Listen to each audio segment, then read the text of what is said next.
الحمدللہ وحدہ والصلاة والسلام علی من لا نبی بعدہ فاعوذ باللہ من الشیطان الرجیم بسم اللہ الرحمن الرحیم قال اللہ سبحانہ وتعالی ومن الناس من يقول آمنا باللہ وبالیوم الآخر وما هم بمؤمنین يخادعون اللہ والذین آمنوا وما يخدعون إلا أنفسهم وما يشعرون في قلوبهم مرض فزادهم الله مرضا ولهم عذاب أليم بما كانوا يكذبون۔ تدبر قرآن کے سلسلے کا یہ 8واں درس ہے، اور آج کے درس میں انشاءاللہ ہم نفاق کے بارے میں پڑھیں گے۔ پچھلے دروس کے اندر مومنین اور متقین کی صفات کا کچھ تذکرہ ہوا تھا، اور اس کے بعد آیت نمبر 7 اور 8 کے اندر آیت نمبر 6 اور 7 میں کافروں کا تذکرہ ہوا، جو پچھلے دروس کے اندر مکمل ہوا۔ آج انشاءاللہ آیت نمبر 8، 9 اور 10، اور بلکہ آیت نمبر 19 تک جو ہے یہ مسلسل ان 13 آیتوں میں منافقین کا تذکرہ ہے۔ تو پہلے آیت کا ترجمہ پڑھ لیتے ہیں، پھر انشاءاللہ اس کی مختصر سی تفسیر ہوگی۔ اللہ پاک نے ارشاد فرمایا کہ وَمِنَ النَّاسِ مَن يَقُولُ آمَنَّا بِاللَّهِ وَبِالْيَوْمِ الْآخِرِ وَمَا هُمْ بِمُؤْمِنِينَ، اور بعض لوگ وہ ہیں جو یہ کہتے ہیں کہ ہم اللہ تعالیٰ کے اوپر اور آخرت کے دن کے اوپر ایمان لائے ہیں، حالانکہ وہ ایمان نہیں لائے، وہ ایمان والے نہیں ہیں۔ اللہ پاک نے ارشاد فرما دیا، گواہی دے دی کہ وہ لوگ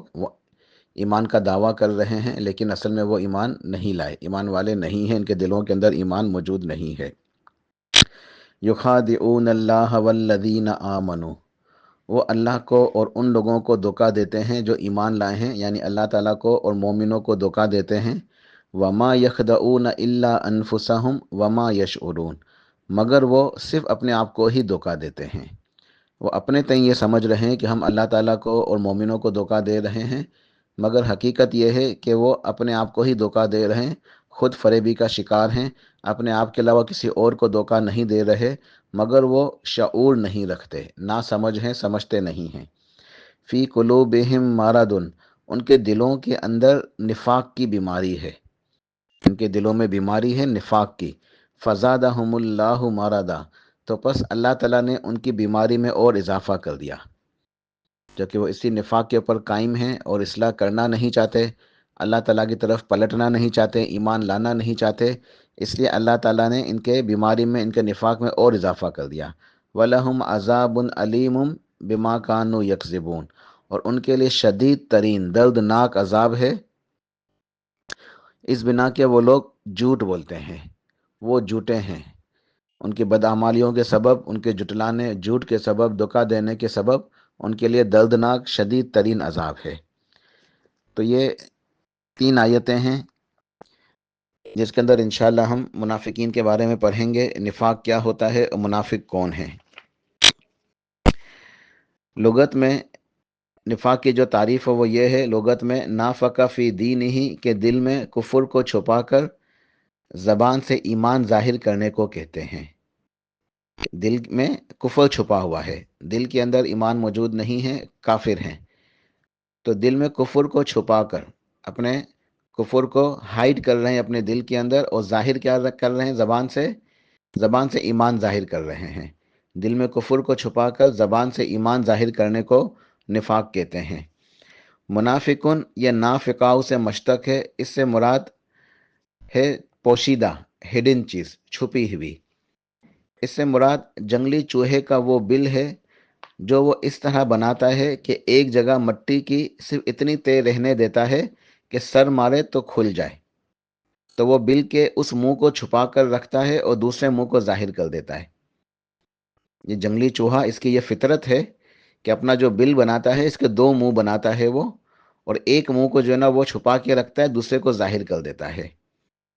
تو ایک جگہ اتنی سی مٹی کی اتنی سی تہ رہنے دیتا ہے کہ اپنا سر مارے تو وہ ہٹ جائے، منہ ظاہر ہو جائے۔ تو ایک منہ کو بل کے ایک منہ کو چھپا کے رکھتا ہے اور ایک کو ظاہر کرتا ہے۔ ایک منہ سے جو ہے جب اس کو پکڑا جائے تو ایک منہ سے بل کے اندر گھس جاتا ہے اور دوسرے منہ سے نکل جاتا ہے. تو منافق بھی چونکہ اپنا کفر چھپاتا ہے اور ایمان ظاہر کرتا ہے، اس لیے اس کا یہ نام رکھا گیا ہے. امام حسن بصری رحمہ اللہ نفاق کے متعلق فرماتے ہیں، کانا یقال النفاق اختلاف السر والعلانیہ، کہ کہا جاتا تھا کہ نفاق سے مراد ظاہری اور پوشیدہ حالت کا اختلاف ہے، کہ ظاہری حالت کچھ اور ہے، پوشیدہ حالت کچھ اور ہے. والقول والعمل، اور قول اور عمل کا مختلف ہونا ہے. زبان پہ کچھ کوئی اور بات ہے، عمل کچھ اور ہے. قول مختلف ہے زبان کا، اور عمل جو ہے وہ مختلف ہے. والمدخل والمخرج، اور داخل ہونے کی جگہ اور نکلنے کی جگہ کا مختلف ہونا ہے. وکانا یقال النفاق کی الذی یبنى علیہ النفاق الکذب، اور یہ کہا جاتا تھا کہ نفاق کی بنیاد جس پر اس کی تعمیر ہوتی ہے وہ جھوٹ ہے. نفاق کی جو بنیاد ہے وہ جھوٹ ہے. یہ امام حسن بصری رحمہ اللہ نے فرمایا، اور حقیقت یہ ہے کہ نفاق کی جو بنیاد ہے وہ جھوٹ ہے اور ساتھ میں دھوکہ ہے. جھوٹ اور دھوکہ دہی کے اوپر نفاق کی عمارت قائم ہوتی ہے. تو جو منافق ہے اس کے اندر یہ دو چیزیں بہت زیادہ پائی جاتی ہیں، یعنی منافق کا جو نفاق ہے اس میں دو چیزوں سے اس کا نفاق بنتا ہے، ایک جھوٹ اور ایک دھوکہ دہی. منافق جو ہوتا ہے وہ ایک تو جھوٹا ہوتا ہے، دوسرا وہ دھوکے باز ہوتا ہے، دھوکہ دینے والا ہوتا ہے. تو اسے جو ہے وہ نفاق کہتے ہیں. تو یہ لغوی تعریف تھی. شرعی اصطلاح کے اندر اسلام اور ایمان اور نیکی کا اظہار کرنا اور کفر اور شر اور برائی کو چھپائے رکھنا. شرعی اصطلاح کے اندر نفاق کا مطلب کیا ہے؟ کہ اسلام اور ایمان اور نیکی ان کا اظہار کرنا. کہ منافق اظہار کرتا ہے کہ میں تو مسلمان ہوں، میرے پاس تو ایمان ہے، مومن ہوں، میں تو بہت ہی نیک ہوں، بہت ہی پرہیزگار ہوں، لیکن کفر، شر اور برائی کو دل میں چھپائے رکھتا ہے. ظاہر سے مسلمان اور باطن میں کافر. ظاہر سے وہ مسلمان ہوتا ہے لیکن باطن میں، حقیقت میں وہ اندر سے کافر ہوتا ہے. منافق ایک دروازے سے اسلام میں داخل ہوتا ہے اور دوسرے سے نکل جاتا ہے. تو اسی لیے اس کو جو ہے یہ منافق کہا جاتا ہے. یہ جو منافق ہے، نفاق ہے، اب اس کی دو قسمیں ہیں.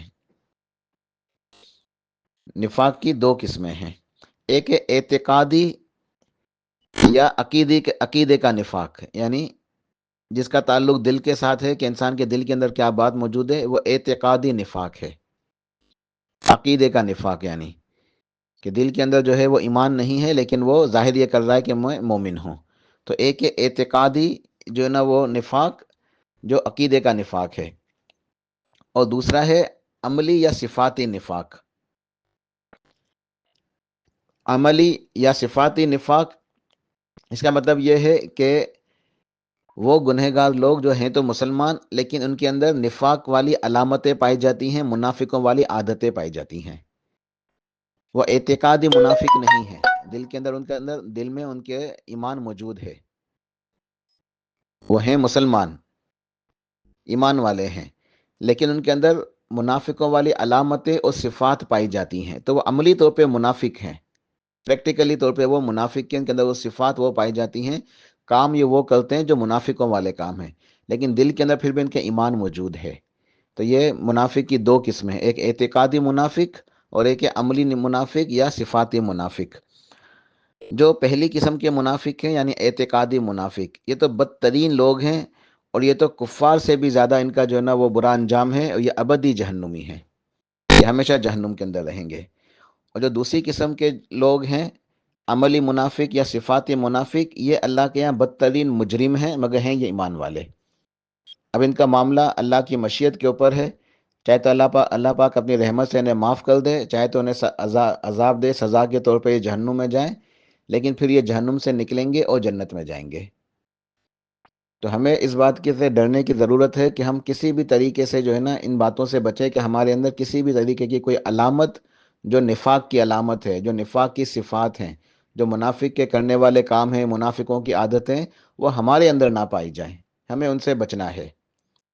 ہمیں اپنے بارے میں نفاق سے ڈرتے رہنا ہے، کیونکہ صحابہ کرام جو انبیاء کے بعد اس پوری کائنات میں سب سے افضل لوگ ہیں. انبیاء اور رسول کے بعد اس کائنات میں سب سے افضل لوگ کون ہیں؟ اللہ کے نبی علیہ الصلوۃ والسلام کے صحابہ کرام رضوان اللہ تعالی علیہم اجمعین۔ تو صحابہ کرام بھی اپنے بارے میں نفاق سے ڈرتے تھے، وہ اپنے متعلق نفاق سے ڈرتے تھے کہ کہیں ہمارے اندر کوئی نفاق والی بات تو نہیں آ گئی ہے، کہیں ہم تو منافق نہیں ہو گئے ہیں، کوئی ایسی صفت ہو، کوئی ایسی عادت ہو، کوئی ایسے اخلاق ہو، کوئی ایسی علامت ہو جو منافقوں کے اندر پائی جاتی ہے، وہ کہیں ہمارے اندر نہ آ جائے۔ تو صحابہ کرام اپنے بارے میں ڈرتے تھے، نفاق سے بچنے کی کوشش کرتے تھے، اپنے ایمان کی فکر کرتے رہتے تھے کہ کسی طریقے سے کچھ ایسا نہ ہو کہ کوئی نفاق والی علامت یا عادت ہمارے اندر آ جائے۔ تو اپنے بارے میں صحابہ کرام جب ڈرتے تھے، جو اللہ تعالیٰ کی طرف سے جو ان کے لیے جنت کے سرٹیفکیٹ ہے، اللہ کی رضا کے سرٹیفکیٹ ہیں، وہ کامیاب ہیں، وہ متقین ہیں، وہ مومن ہیں، کئی سرٹیفکیٹ اللہ پاک نے ان کو عطا کیے ہیں۔ تو آج مجھے اور آپ کو کتنی زیادہ شدید ضرورت ہے کہ ہم بھی نفاق سے ڈریں، کہ کہیں ایسا نہ ہو کہ کوئی منافقوں والی بات ہمارے اندر موجود نہ ہو۔ الحمدللہ ہم اعتقادی منافق تو نہیں ہیں، ہم تو ہیں مسلمان ایمان والے، لیکن یہ جو نفاق کا دوسرا پہلو ہے نا، جن کا تعلق منافقوں کی عادتوں سے، ان کی علامتوں سے، ان کی صفات سے ہے، اس کے بارے میں ہمیں فکر مند رہنے کی ضرورت ہے، ڈرنے کی ضرورت ہے، تاکہ ہم ان صفات اور عادتوں سے اپنے آپ کو بچا سکیں۔ تو امام ابن جریج رحم اللہ تفسیر کے اندر اپنے ارشاد فرماتے ہیں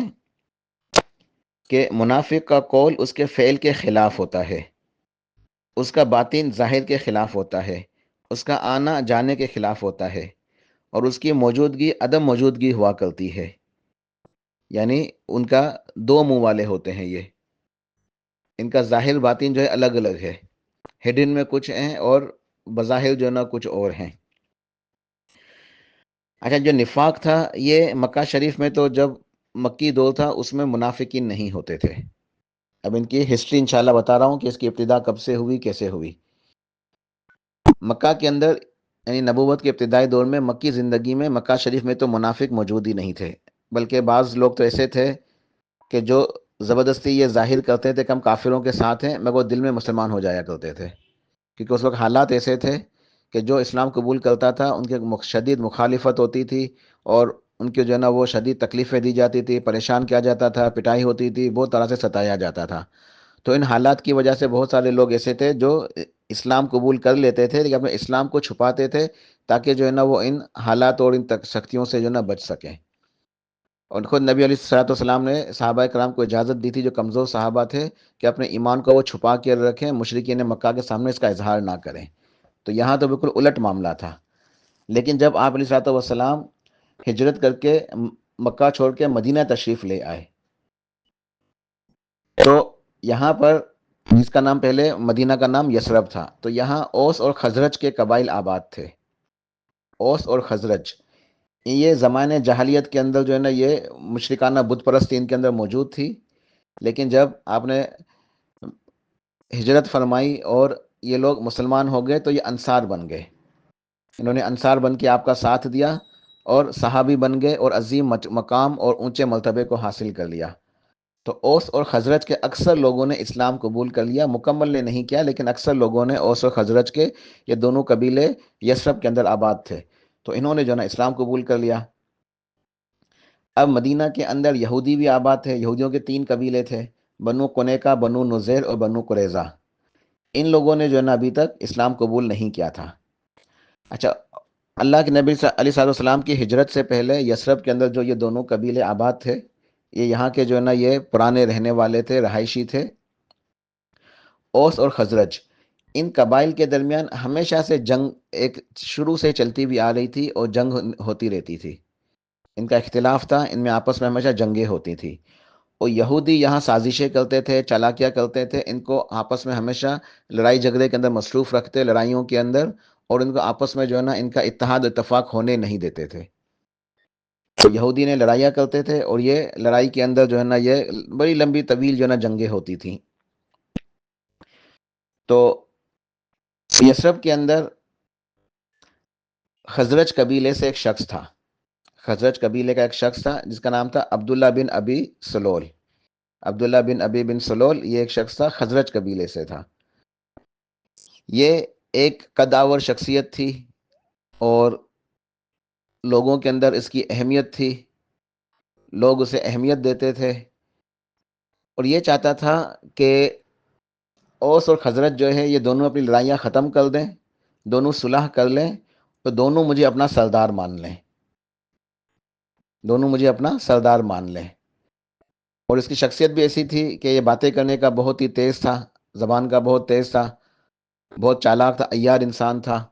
اور باتیں خوب تکلف کے ساتھ بنا بنا کے جو ہے نا وہ کیا کرتا تھا جیسے کچھ لوگ ہوتے ہیں نا باتیں کرنے کے بڑے ماہر ہوتے ہیں، تو اس کی بھی زبان بہت تیز تھی، باتیں کرنے کا بڑا ایکسپرٹ تھا، بڑا ماہر تھا یہ۔ تو لوگ اس سے ملتے تو اسے متاثر ہو جایا کرتے تھے، اس کی باتوں سے، اس کی باتوں میں آ جاتے تھے۔ تو یہ چاہتا تھا کہ اوس اور خزرج جو ہے یہ دونوں صلح کر لیں، ان کی جنگ بند ہو جائے، اور یہ دونوں مجھے اپنا سب سے بڑا مان لیں، میں سردار بن جاؤں، اور میں اس یثرب کا جو ہے بادشاہ بن جاؤں۔ جب تھا یہ خزرج قبیلے کا، تو اوس کے لوگ بھی جو ہے نا اسے مانتے تھے، اور دونوں اوس اور خزرج دونوں اس بات کے اوپر جو ہے نا یہ متفق تھے کہ اس کو اپنا سردار بنا لیتے ہیں۔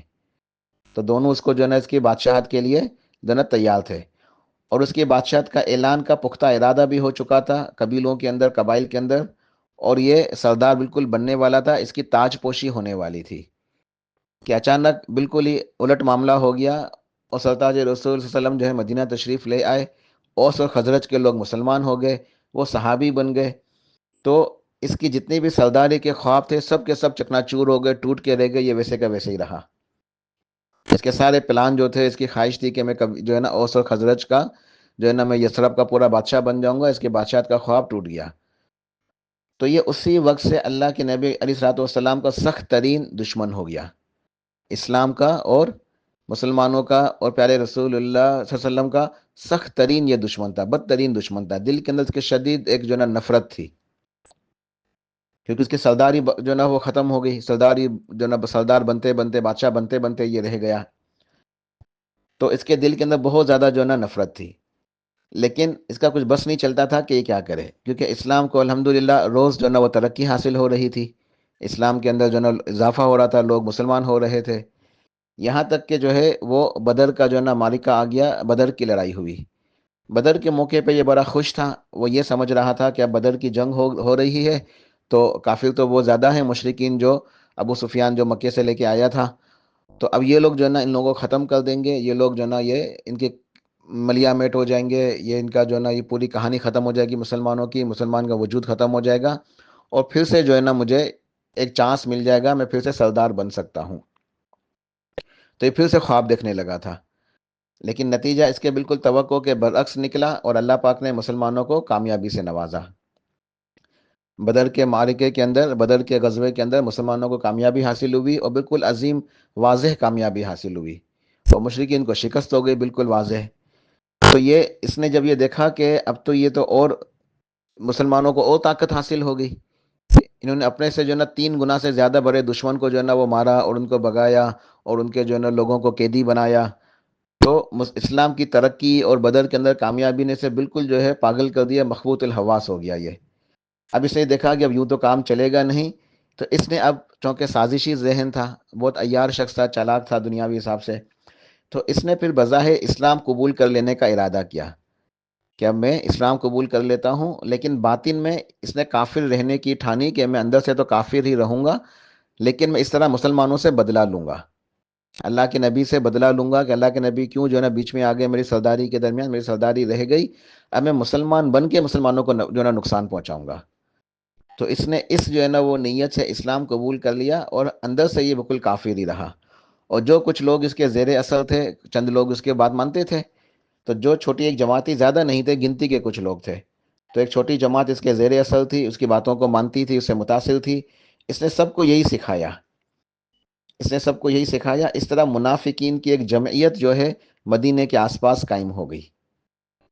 اور ان کے اندر ایک بھی جو ہے وہ الحمدللہ مکی مہاجر جو بزرگ صحابہ ہجرت کر کے آئے تھے، ان میں سے ایک بھی نہیں تھا،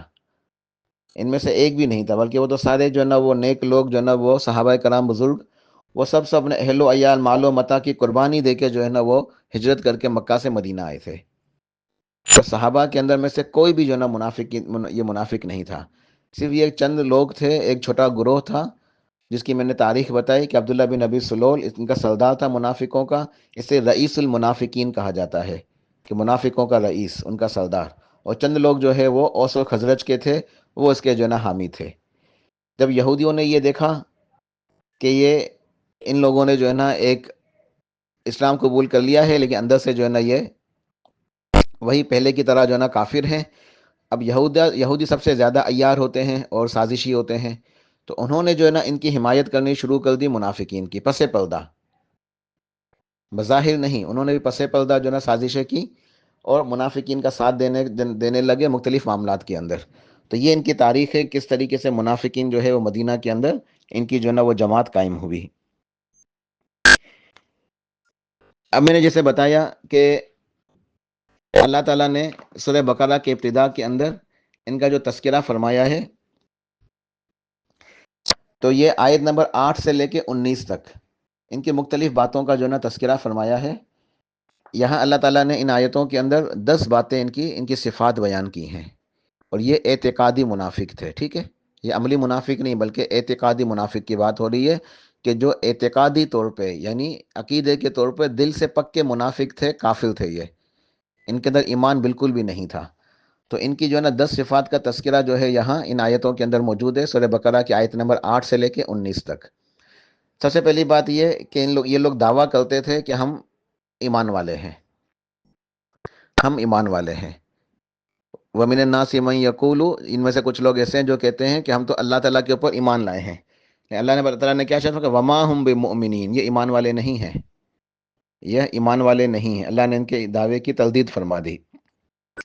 بلکہ سورہ منافقون کے اندر تو اتنی تاکید کے ساتھ اللہ تعالیٰ نے ان کے دعوے کی تردید فرمائی ہے، ارشاد فرمایا کہ اذا جاءک المنافقون قالوا نشہد انک لرسول اللہ، اے میرے حبیب صلی اللہ علیہ وسلم، جب یہ منافق آپ کے پاس آتے ہیں تو یہ کیا کہتے ہیں کہ ہم گواہی دیتے ہیں کہ یقیناً بے شک آپ ہی اللہ کے رسول ہیں۔ اب دیکھیں ان کی کتنی لفاظی ہے کہ جب یہ اللہ کے نبی صلی اللہ علیہ وسلم کے پاس آتے ہیں تو کیا کہتے ہیں کہ ہم تو گواہی دیتے ہیں کہ یقیناً آپ ہی اللہ کے رسول ہیں، یعنی کوئی اور اللہ کا رسول ہے نہیں، آپ ہی اللہ کے رسول ہیں، ہم گواہی دیتے ہیں۔ اللہ نے ارشاد فرمایا کہ واللہ یعلم انک لرسولہ، اے میرے حبیب اللہ تعالیٰ جانتا ہے کہ آپ اللہ تعالیٰ کے رسول ہیں۔ واللہ یشہد ان المنافقین لکاذبون، اور اللہ تعالیٰ گواہی دیتا ہے کہ یہ منافق یہ پکے جھوٹے ہیں، یہ جھوٹے لوگ ہیں، یہ اپنے دعوے کے اندر اپنی باتوں کے اندر دھوکہ دیتے ہیں، جھوٹ ان کا شعار ہے، تو یہ جھوٹے اور دھوکہ دہی والے لوگ ہیں، یہ دھوکہ دینے والے ہیں، یہ جھوٹے لوگ ہیں۔ دوسری بات اللہ تعالیٰ نے کہ یہ بیان فرمائی ان آیتوں کے اندر، سورہ بقرہ کی جو ہم آیت پڑھ رہے ہیں اس کا میں تذکرہ کر رہا ہوں، کہ اللہ تعالیٰ کو اور مومنوں کو دھوکہ دیتے ہیں، مگر حقیقت یہ کہ یہ لوگ خود فریبی کا شکار ہیں، یہ خود حقیقت میں اپنے آپ کو دھوکہ دے رہے ہیں، اپنے سوا کسی کو دھوکہ نہیں دے سکتے۔ ظاہر ہے اللہ تعالیٰ تو علیم بذات الصدور ہے، اللہ کو کیسے دھوکہ دیا جا سکتا ہے، نعوذ باللہ۔ اور رہی بات مومنوں کی، تو اللہ کے نبی علیہ السلام ان کے درمیان موجود ہیں، جب اللہ کے نبی موجود ہیں تو یہ منافق کیسے اللہ علیہ وسلم کی موجودگی میں مومنوں کو دھوکہ دیں گے؟ کیونکہ وہی نازل ہوتی ہے، ان کے سارے جو راز ہوتے ہیں وہ آشکار ہو جاتے ہیں، ان کے سارے پول کھل جاتے ہیں، ان کی ساری جو فریبیاں ہیں، جو جتنے بھی یہ سازشیں کرتے ہیں، مکاریاں کرتے ہیں، ان سب کو وحی کے ذریعے اللہ تعالیٰ جو ہے نا مسلمانوں کو بتا دیتا ہے۔ تو یہ سمجھتے ہیں کہ ہم اللہ تعالیٰ کو اور مومنوں کو دھوکہ دے رہے ہیں، حقیقت یہ ہے کہ یہ خود فریبی کا شکار ہیں، یہ اپنے آپ کو ہی دھوکہ دے رہے ہیں۔ تیسری بات اللہ تعالیٰ نے ان آیتوں میں یہ بیان فرمائی کہ ان کے دلوں میں مرض ہے، بیماری ہے، اور یہ بیماری کون سی؟ نفاق کی بیماری ہے، شکوک و شبہات کی بیماری ہے، ایمان کے بارے میں شک کے اندر مبتلا ہے، اللہ کی ذات کے اوپر ان کو یقین نہیں ہے، شک ہے، ایمانیات کے اوپر یہ یقین نہیں رکھتے، شکوک کے اندر مبتلا ہے۔ تو ان کے دلوں کے اندر شکوک و شبہات کی بیماری ہے، اور بیماری ہے نفاق کی۔ تو چونکہ یہ لوگ اپنی بیماری کے اندر اتنے زیادہ آگے جا چکے ہیں کہ اب یہ پلٹتے ہی نہیں ہیں، لوٹتے ہی نہیں ہیں، اپنے اصلاح نہیں کرتے، ایمان نہیں لاتے، انہیں رجوع اللہ کی طرف احساس ہی نہیں ہے،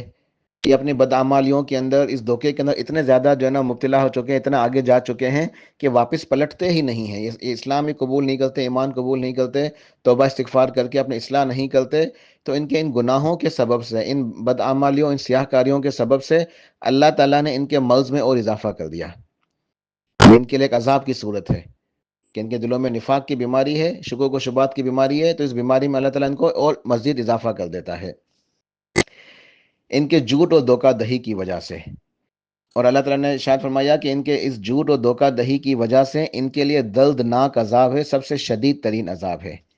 جو سورہ نساء کے اندر آیت نمبر 145 کے اندر بیان ہوا کہ ان المنافقین فی الدرک الاسفل من النار، کہ جو منافقین ہیں یہ جہنم کے سب سے نچلے طبقے کے اندر ہوں گے، سب سے نیچے درجے کے اندر ہوں گے، شدید ترین عذاب کے اندر ہوں گے۔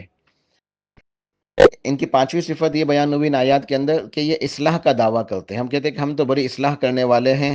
ہم تو جو ہے نا وہ اچھائی کی طرف بلانے والے ہیں، ہم تو جو ہے نا صلاح صفائی کرنے والے ہیں، ہم تو اصلاح کرنا چاہتے ہیں، مگر حقیقت یہ ہے کہ یہ فسادی لوگ ہیں، یہ فساد پھیلاتے ہیں اور فساد شر انگیزی کرتے ہیں۔ تو یہ شر پسند اور فساد پھیلانے والے لوگ ہیں، یہ فسادی لوگ ہیں، مگر دعویٰ اصلاح کا کرتے ہیں کہ ہم تو اصلاح کرتے ہیں، اصلاح کرنا چاہتے ہیں۔ حقیقت یہ ہے کہ یہ فساد برپا کرتے ہیں، فسادی لوگ ہیں یہ۔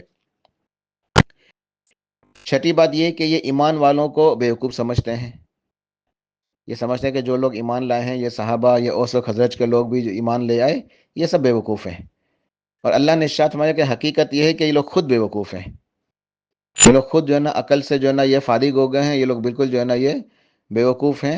اور انتہا درجے کی بیوقوفی کا شکار ہیں یہ۔ ساتویں بات وہ یہ کرتے ہیں کہ جب مومنوں سے ملتے ہیں تو یہ کہتے ہیں کہ ہم تو تمہارے ساتھ ہیں،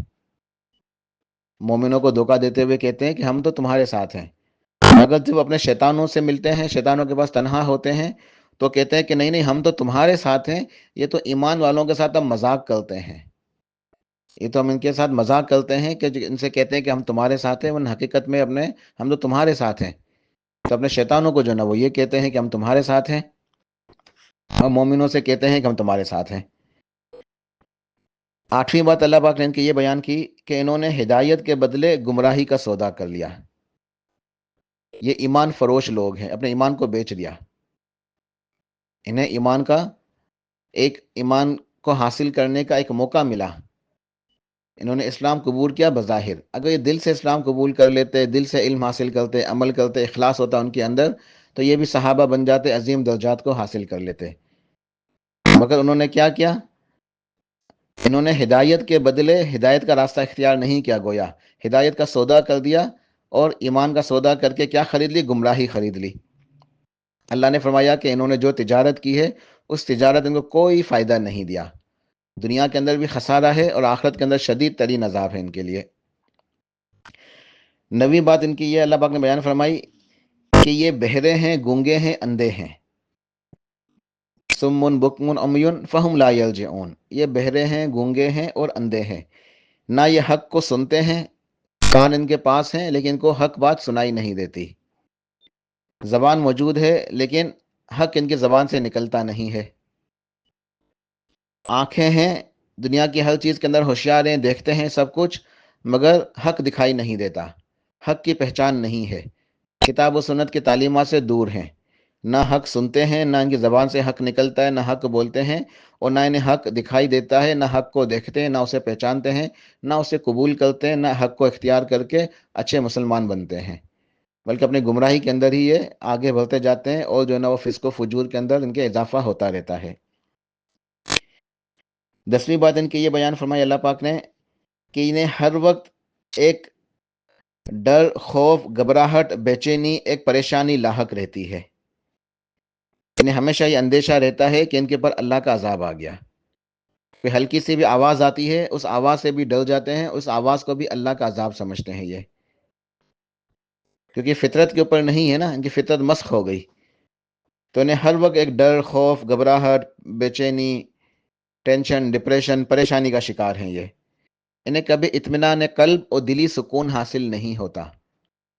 کیونکہ اطمینان قلب اور دلی سکون جو ہے یہ ایمان کے ساتھ ہے، ایمان والوں کو حاصل ہوتا ہے، اور چونکہ یہ ایمان سے فارغ ہیں لہٰذا انہیں یہ نہ کوئی دلی اطمینان قلب حاصل ہوتا ہے، نہ انہیں دلی سکون حاصل ہوتا ہے۔ تو یہ منافقین کی جو اعتقادی منافقین ہیں، ان کی 10 باتیں اللہ پاک نے ان آیتوں کے اندر بیان فرمائی ہیں۔ اس کے علاوہ اہل علم نے قرآن پاک کی اور مقامات سے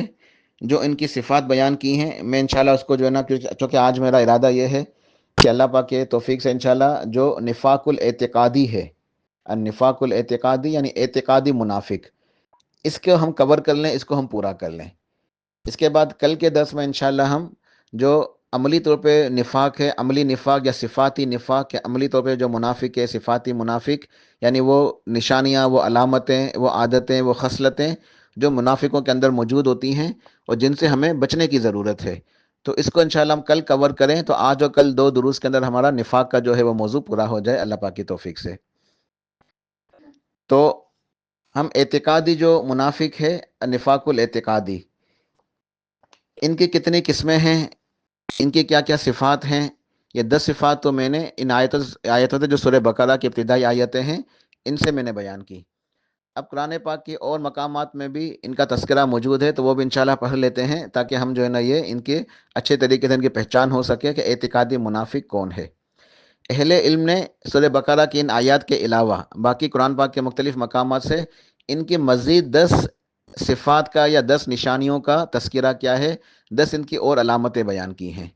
کیونکہ 10 قسمیں اور ہیں. یہ لوگ کیا کیا کرتے ہیں، کیا کیا ان کی خصلتیں ہیں، 10 باتیں اور بیان کی ہیں اعتقادی منافقی.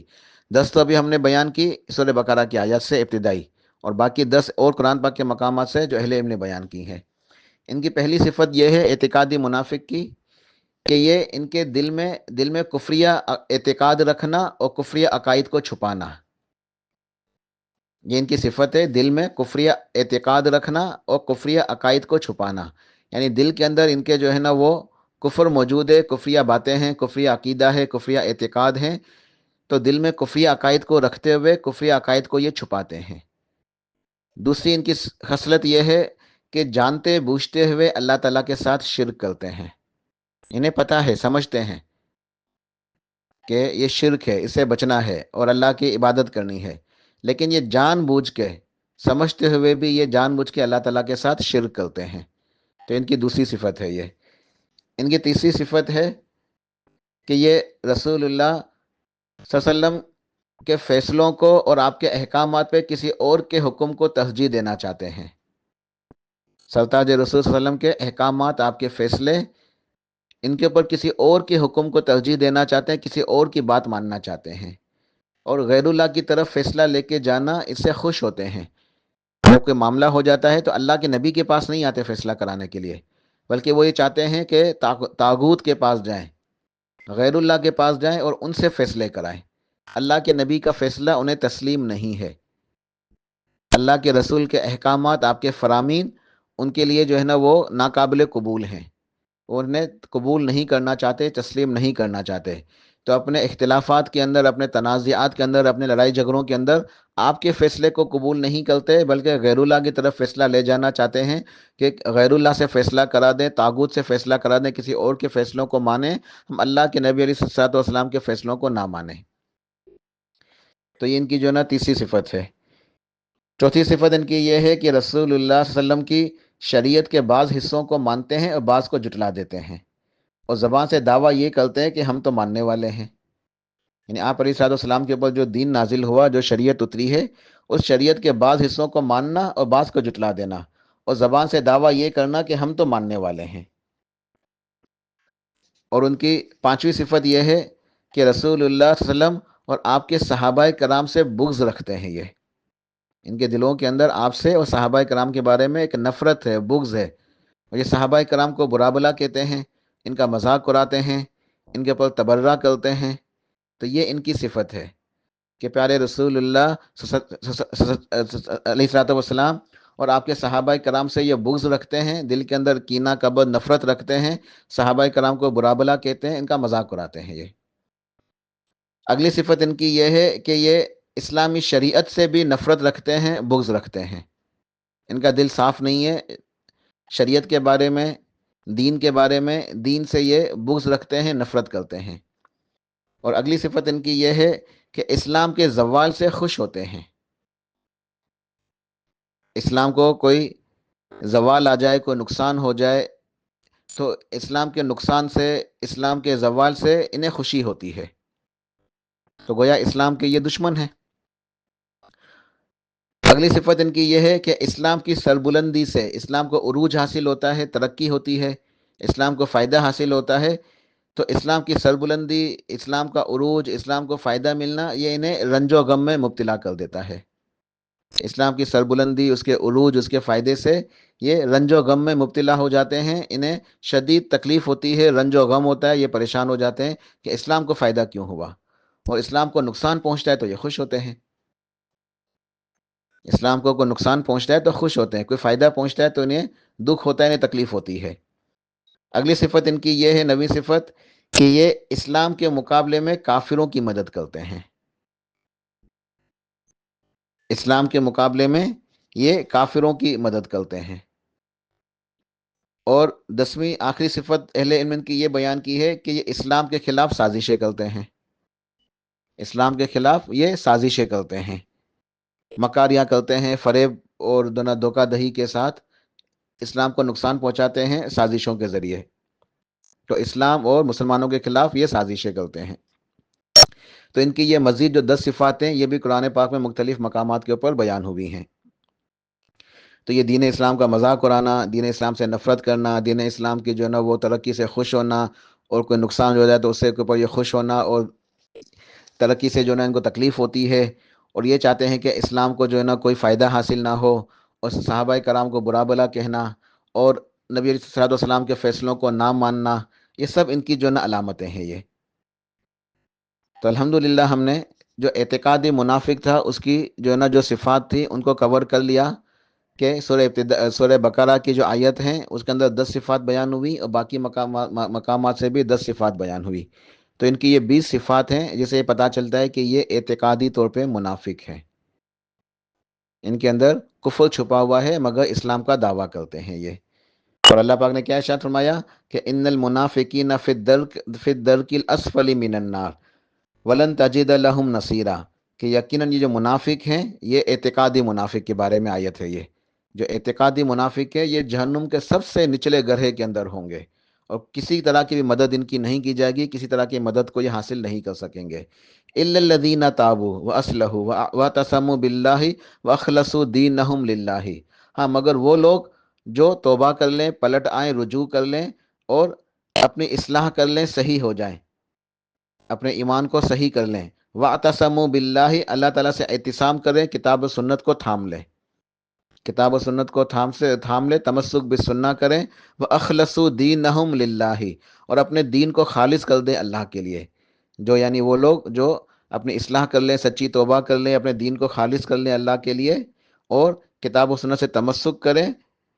تو اللہ نے ارشاد فرمایا کہ فَأُولَٰئِکَ مَعَ الْمُؤْمِنِينَ، تو پھر یہ لوگ ایمان والے ہیں، ایمان والوں کے ساتھ ہی ہیں، پھر ان کا ایمان اللہ تعالیٰ کے پاس قابل قبول ہے، ان کے نیک اعمال قابل قبول ہیں، یہ مومنوں کے ساتھ ہیں۔ فَأُولَٰئِکَ مَعَ الْمُؤْمِنِينَ وَسَوْفَ يُؤْتِ اللَّهُ الْمُؤْمِنِينَ أَجْرًا عَظِيمًا، اور عنقریب اللہ تعالیٰ جو ہے مومنوں کو اجر عظیم سے نوازے گا، مومنوں کو اجر عظیم جو ہے وہ حاصل ہوگا۔ تو آج کے درس کا جو خلاصہ ہے وہ یہ ہے کہ نفاق وہ 2 قسم کا ہے، اور نفاق کسے کہتے ہیں کہ دل کے اندر کفر ہو لیکن بظاہر اسلام کا جو ہے وہ اسلام کو ظاہر کیا جائے، اور وجہ یہ ہوتی ہے پیچھے کہ اسلام کو نقصان پہنچایا جائے مسلمان بن کے، سازشیں کر کے مسلمان بن کے اسلام کو نقصان پہنچایا جائے، تو یہ ہوتا ہے منافق۔ اور منافق کی 2 قسمیں، اعتقادی منافق جو پکا منافق ہے، جو اعتقادی طور پہ جس کے اندر سارا عقیدہ ہی جو ہے نا وہ منافقوں والا ہے، اس کے اندر ایمان موجود نہیں ہے، اور دوسری جو ہے نا وہ قسم ہے وہ ہے عملی منافق یا صفاتی منافق، ان کی کچھ علامتیں ہیں، کچھ خصلتیں ہیں، کچھ برائیاں ہیں جو یہ اس بات کو ثابت کرتی ہیں کہ یہ منافقوں والے کام ہیں، تو ہمیں ان سے بچنا چاہیے۔ اس لیے کل انشاءاللہ ان کا تذکرہ ہوگا کہ وہ کون کون سی عادتیں ہیں، برائیاں ہیں، کون کون سے گناہ ہیں جو ایک صفاتی طور پہ جو ہے نا وہ ایک منافق کے اندر پائی جاتی ہیں یا منافق کی علامتیں ہیں، لہٰذا ہمیں ان سے بچنے کی ضرورت ہے، ڈرنے کی ضرورت ہے، کیونکہ صحابہ کرام بھی اپنے بارے میں نفاق کے بارے میں ڈرا کرتے تھے۔ تو یہ کل انشاءاللہ ان کی صفات کا تذکرہ ہوگا۔ آخر میں ایک دعا انشاءاللہ، ایک دعا سیکھتے ہیں، اور انشاءاللہ میں اپنے درس کو جو ہے نا مکمل کرتا ہوں اللہ پاک کی توفیق سے۔ ہمیں یہ دعا کرنی چاہیے، اللہم طہر قلوبنا من النفاق، اللہم طہر قلوبنا من النفاق واعمالنا من الریا واعیننا من الخیانہ۔ بہت ہی پیاری دعا ہے، اللہم طاہر قلوبنا من النفاق، اے اللہ ہمارے دلوں کو پاک کر دے، ہمارے دلوں کو پاک کر دے نفاق سے، ہمارے دلوں کو نفاق سے پاک کر دے، ہمیں نفاق سے بچا لے، وَأَعْمَالِنَا مِنَ الرِّيَا، اور ہمارے اعمال کو پاک کر دے ریاکاری سے، دکھلاوے سے، ہمارے اعمال کو پاک کر دے ریاکاری سے، دکھلاوے سے۔ وَأَعْيُنِنَا مِنَ الْخِيَانَةِ، اور ہماری آنکھوں کو بھی جو نا بچا لے خیانت سے، ہماری آنکھوں کو بچا لے خیانت سے۔ تو بہت اچھی اور بہت عظیم دعا ہے، ہمیں اس دعا کو پڑھنا چاہیے اور دین کا علم حاصل کرنا چاہیے تاکہ ہم منافقین کے بارے میں جان سکیں، ان کی عادتوں سے، ان کی خصلتوں سے اپنے آپ کو بچا سکیں، اپنے ایمان کی حفاظت کر سکیں، اپنے ایمان کو مزید ترقی دیں، مزید نیکیاں کریں، تقوی حاصل کریں اور درجہ احسان کو پہنچنے کی کوشش کریں۔ ہم نیکی کے اندر درجہ احسان کو پہنچنے کی کوشش کریں، ہم من المحسنین احسان کرنے والوں میں سے بن جائیں۔ تو الحمدللہ رمضان کا مہینہ بھی اللہ پاک نے ہمیں اسی لیے عطا فرمایا کہ یہ ایک تربیت کا اور ایک نظام ہے، یہ پورا تربیت کا مہینہ ہے، ٹریننگ کا مہینہ ہے تقوی کو حاصل کرنے کے لیے۔ تو اللہ پاک ہمیں عمل کی توفیق عطا فرمائے، آمین برحمتک یا ارحم الراحمین۔ سبحان ربک رب العزت عما یصفون وسلام علی المرسلین والحمد للہ رب العالمین۔